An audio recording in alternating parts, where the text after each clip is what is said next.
Hi అండి. ఆది బ్లౌజ్‌తోని కుట్టినా గానీ, మనం కుట్టిన బ్లౌజ్ టైట్‌గా లేదా లూజ్‌గా పట్టేసినట్టుగా ఉంటుందా?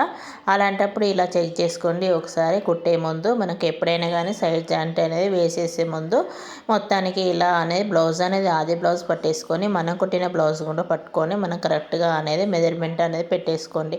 మనం ఉక్స్ కాజా పట్టి కాడ పట్టుకొని, మన సైడ్ జాయింట్ వరకు ఎంత వస్తుందో అంతవరకైతే మార్కింగ్ వేసుకోండి.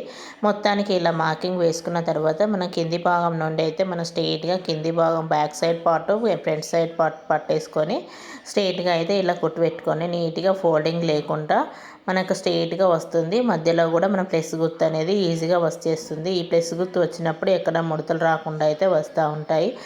చూడండి చాలా బాగుంటుంది. మన కుట్టు సైడ్ కుట్టు వేసేటప్పుడు కూడా స్ట్రెయిట్‌గా పెన్నుతో గీసినట్టుగా మనకు రావాలనిపించినప్పుడు టెన్షన్ పక్కనే నుండి స్టిచ్ వేయండి. చాలా బాగా అయితే వస్తుంది. నీట్‌గా ఉంటుంది. ఫినిషింగ్ బాగుంటుంది. బ్లౌజ్ కూడా బాగుంటుందండి. కస్టమర్ కూడా మళ్ళీ వస్తారు. చూడండి ఈ విధంగా స్ట్రెయిట్‌గా 4 అయితే వేసేసుకోండి కుట్టు అనేది. వీడియో నచ్చితే లైక్ చేయండి.